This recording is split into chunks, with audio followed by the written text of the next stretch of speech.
दुश्मन मार गया।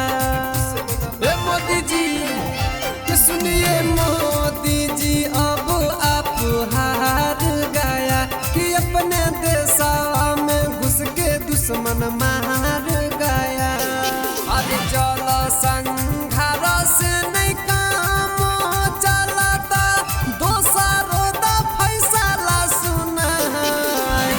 जहिया बिहार के फेर में जय भी धारा लेंगे धारा से उठा।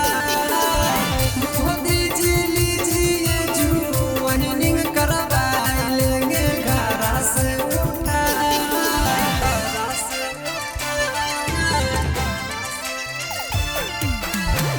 मोदी जी लीजिए ज्वाइनिंग करवा लेंगे धारा से उठा। मोदी जी लीजिए ज्वाइनिंग करवा। ये 26 लोग हवा के लेला कई परानमा।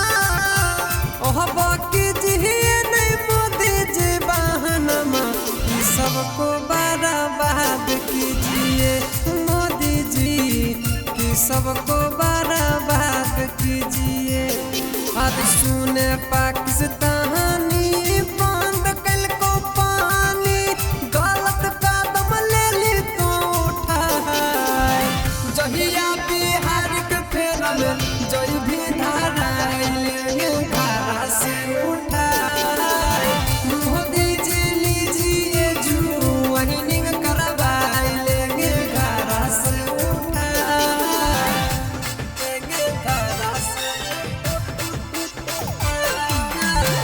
मोदी जी लीजिए ज्वाइनिंग करवा लेंगे धारा से उठाए।